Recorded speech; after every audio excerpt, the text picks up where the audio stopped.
Welcome to சுபீஸ் wonderland. இன்றைக்கி நம்ம பார்க்க போகிற ரெசிபி மட்டன் கிரேவிங்க. ரொம்பவே டெலிஷியஸாக எப்படி பண்ணலாங்கிறத பார்க்கலாம். இந்த ரெசிபி உங்களுக்கு பிடிச்சிச்சுன்னா எங்கள் சேனலை மறக்காமல் சப்ஸ்கிரைப் பண்ணுங்கள் ஃப்ரெண்ட்ஸ். இந்த ரெசிபி நீங்களும் ட்ரை பண்ணி பார்த்துட்டு உங்கள் கருத்துக்களை கமெண்ட் பாக்ஸில் தெரிவிங்க ஃப்ரெண்ட்ஸ். இந்த தருணத்தில் சப்ஸ்கிரைபர் ஆகிய உங்களுக்கும் ஃபியூச்சர் சப்ஸ்கிரைபர்களுக்கும் என்னுடைய நன்றி கலந்த வணக்கத்தை தெரிவித்துக்கொண்டு இப்போ ரொம்பவே டேஸ்டியான மட்டன் கிரேவி எப்படி பண்ணலாங்கிறத பார்ப்போம் வாங்க ஃப்ரெண்ட்ஸ். ஃபஸ்ட்டு நம்ம இந்த மட்டன் கிரேவிக்கு தேவையான மசாலா பேஸ்ட்டை ரெடி பண்ணி எடுத்துகிட்டு வந்துக்கலாம். அதுக்கு தேவையான பொருட்கள் என்னென்னங்கிறத பார்த்துக்கலாம். ஒரு 5 பீஸ் தேங்காய் சின்னதாக கட் பண்ணி எடுத்து வச்சுருக்கேன். நீங்கள் தேங்காய் துருவலாம் கூட எடுத்துக்கலாம். 1 டீஸ்பூன் அளவுக்கு சீரகம், 1 டீஸ்பூன் அளவுக்கு மிளகு, 3 வரமிளகாய், கரி லீவ்ஸ் கொஞ்சம், ஒரு 12லேருந்து 15 சின்ன வெங்காயம் உரிச்சு எடுத்து வச்சுருக்கேன். வரமல்லி 2 டேபிள் ஸ்பூன் அளவு. ஒரு பேனை ஹீட் பண்ணியிருக்கேன். வரமல்லி 2 டேபிள் ஸ்பூன் அளவுக்கு ஆட் பண்ணிக்கிறேன். இதை லைட்டாக வறுத்துக்கலாம். இப்போது 3 வரமிளகாய் ஆட் பண்ணிக்கிறேன். மிளகு 1 டீஸ்பூன் அளவு, சீரகம் 1 டீஸ்பூன் அளவு, கூட கொஞ்சம் கரி லீவ்ஸ் ஆட் பண்ணிக்கிறேன். ஃபஸ்ட்டு இதை எல்லாத்தையும் ட்ரை ரோஸ்ட் பண்ணி எடுத்துகிட்டு வந்துக்கலாம். இப்போ இதை தனியாக எடுத்து வச்சுக்குவோம். இப்போ அதே பேனில் ஒரு 2 டேபிள் ஸ்பூன் அளவுக்கு எண்ணெய் விட்டுக்கிறேன். இதில் ஒரு 2 டேபிள் ஸ்பூன் அளவுக்கு நிலக்கடலை ஆட் பண்ணிக்கிறேன். இப்போது ஒரு 12லேருந்து 15 சின்ன வெங்காயம் இதில் சேர்த்துக்கிறேன். இதையும் சேர்த்து நல்லா வதக்கிக்கலாம். இப்போது இது கூட சின்னதாக கட் பண்ணி வச்சுருக்க தேங்காவையும் சேர்த்துக்கிறேன். இது எல்லாத்தையும் சேர்த்து நல்லா வதக்கிக்கலாம். ஒரு 2லேருந்து 3 நிமிஷம் வரைக்கும் இந்த வெங்காயம் நல்லா வதங்கி வரட்டும். பாருங்கள், வெங்காயம் நல்லா ஓரளவுக்கு நல்லா வதங்கிடுச்சு. இப்போ வந்து நம்ம ஆல்ரெடி ட்ரை ரோஸ்ட் பண்ணி வச்சுருந்த பொருட்களை எல்லாம் இது கூட சேர்த்துக்கிறேன். இப்போது நம்ம ட்ரை ரோஸ்ட் பண்ண எல்லா பொருட்களும் ரொம்ப வதங்கணும்னு அவசியம் இல்லை. ஏன்னா ஆல்ரெடி நம்ம ட்ரை ரோஸ்ட் பண்ணியிருக்கோம். அதனால் ஃப்ளேம் ஆஃப் பண்ணிக்கிறேன்.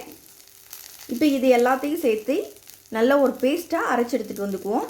இப்போ ஒரு குக்கர் ஹீட் பண்ணியிருக்கேன். இதில் ஒரு 3 டேபிள் ஸ்பூன் அளவுக்கு எண்ணெய் ஊற்றிக்கிறேன். இப்போ எண்ணெய் நல்லா காய்ச்சதுக்கப்புறமா ஒரு பட்டை ஆட் பண்ணிக்கிறேன். பட்டை நல்லா பொரிஞ்சு வந்ததுக்கப்புறமா 2 பெரிய வெங்காயம் கட் பண்ணி இதில் சேர்த்துருக்கேன். இதை நல்லா வதக்கி விட்டுக்கலாம். வெங்காயமும் நல்லா ஒரு பொன்னிறமாக வதங்கி வந்துருச்சு. இந்த சமயத்தில் நம்ம 1 டேபிள் ஸ்பூன் அளவுக்கு இஞ்சி பூண்டு பேஸ்ட்டு இது கூட ஆட் பண்ணிக்கிறேன். இப்போ இஞ்சி பூண்டோட பச்சை வாசனை போகிற அளவுக்கு நல்லா வதக்கி விட்டுக்கலாம். பாருங்கள், இஞ்சி பூண்டோடைய பச்சை வாசனை எல்லாம் போயிடுச்சு. இப்போ வந்து ஒரு தக்காளி கட் பண்ணி ஆட் பண்ணிக்கிறேன். தக்காளியும் நல்லா வதக்கி விட்டுக்கலாம். இப்போ கொஞ்சம் உப்பு சேர்த்துக்கிறேன்.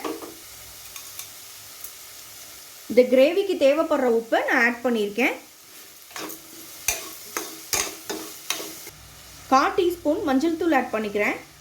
இப்போ 1 டீஸ்பூன் அளவுக்கு மிளகாய் தூள் ஆட் பண்ணியிருக்கேன். இப்போ இது எல்லாத்தையும் சேர்த்து நல்லா வதக்கி விட்டுக்கலாம். இப்போ வந்து நல்லா வாஷ் பண்ணி க்ளீன் பண்ணி வச்சுருக்க மட்டனை வந்து இது கூட சேர்த்துக்கிறேன். நான் இன்றைக்கி 1/2 kg ஆட் பண்ணிக்கிறேன்.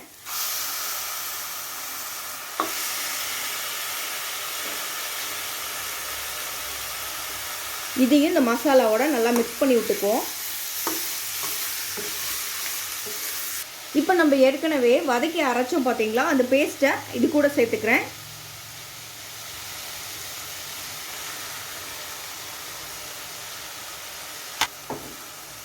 இதையும் சேர்த்து நல்லா மிக்ஸ் பண்ணி விட்டுக்கலாம்.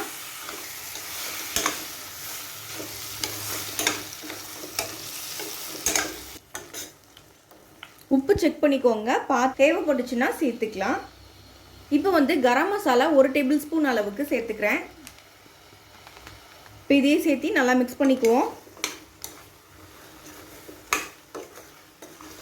இப்போ நம்ம இந்த கிரேவிக்கு தேவையான அளவு தண்ணி கொஞ்சம் சேர்த்துக்குவோம்.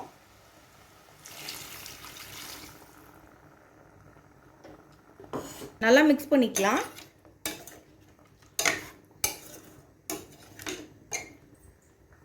ஃபைனலாக கொஞ்சம் கொத்தமல்லி தூவிக்குவோம். இப்போ குக்கரை க்ளோஸ் பண்ணி ஒரு 3 விசில் வச்சு எடுத்துக்கலாம். இப்போ 3 விசில் வச்சு எடுத்துகிட்டு வந்தாச்சு. எப்படி நமக்கு மட்டன் கிரேவி வந்திருக்குங்கிறத பார்த்துக்கலாம். பாருங்கள், பார்க்கவே ரொம்ப சூப்பராக இருக்குது. ரொம்ப சூப்பராக வந்திருக்கு. நம்ம இதை ஒரு பவுலுக்கு மாற்றி எடுத்துகிட்டு வந்துக்குவோம்.